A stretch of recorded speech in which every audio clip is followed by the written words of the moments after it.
The WorldCat Dual Console 2740 Glacier Bay Edition.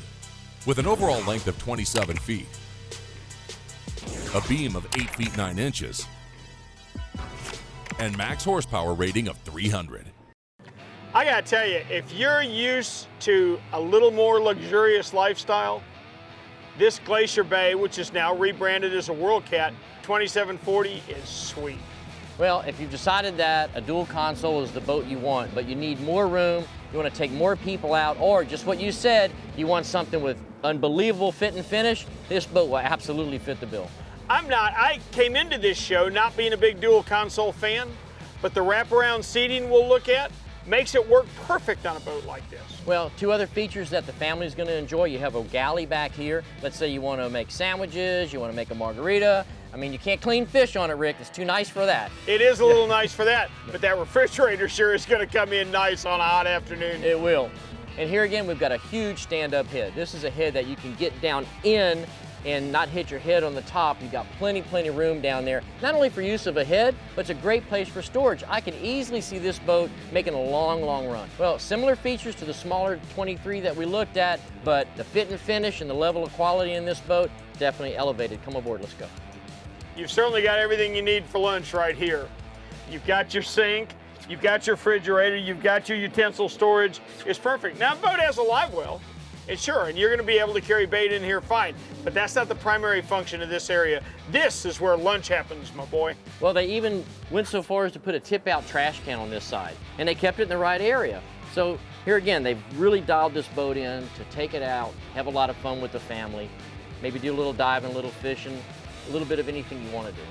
We've got the same style dive ladder that we saw in the 230 DC, and I love the big handrails. You don't find this style of dive ladder on most boats. Well, you find them on commercial dive boats is where you see them, and that's where it looks like that came from.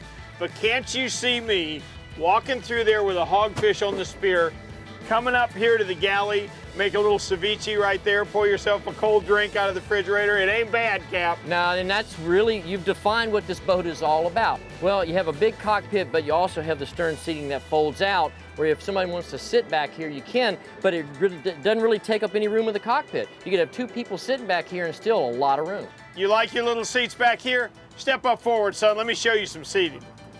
Now we're talking seating. Check this out. Lean back here, okay?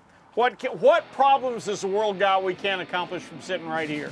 Well, this helm chair is unbelievably comfortable. It feels like I'm sitting in a great big RV. I mean, to drive from here, you don't really have to stand up. There's no need to. And here again, like we said earlier, this is where all the conversation is going to take place. This is such a comfortable cruising boat. It is, and it's almost like it's two boats in one, because you walk out of that very serious cockpit, you come up here, and you walk into, it's like your fishing rods are a mile away. Up here, it's more focused on comfort.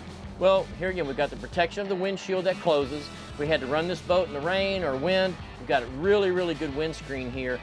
And you have the step down head, it's enormous. It's got a little side window. You open this hatch, you step down in there, and you've got a lot of storage. You can change your clothes, you can use the restroom, and you don't feel like you're stuffed in a little tiny center console. A lot of stuff packed into a 27-foot boat. The only way you can do it is with a cat hull where she carries her width all the way forward. Well, the very forward part of the boat, the bow, has the same type of bow seating we saw on the other boat, but much more plush. Come check this out. Well, here's the beauty of any dual console boat is the bow seating. I love it. I love the way they brought the cushion all the way around. I can sit facing aft and I can sit facing forward because they wrapped around this cushion. You're right, and if you carry so much more room because she stays wide forward. There's a lot of room up here to do bow stuff. You're fishing, you're diving, that's all further back in the boat. Well, too, we have a place here in the center of the floor we can put a pedestal and actually put a cocktail table here. So if you wanted to eat, have a picnic lunch on the boat, it's a great place to do it. Here again, much like the 230 DC, we're sitting on insulated coolers below us. Maybe it's a fish box, maybe you store your ice there, your drinks, or it's just additional dry storage. Well, you can't have enough insulated place on a boat. WorldCat may be rebranding this boat with the WorldCat name, but they've kept all the Glacier Bay features because the Glacier Bay owners typically are very loyal to their brand, and you can see why. The fit and finish of this boat, powder-coated aluminum, fiberglass T-top, that's why.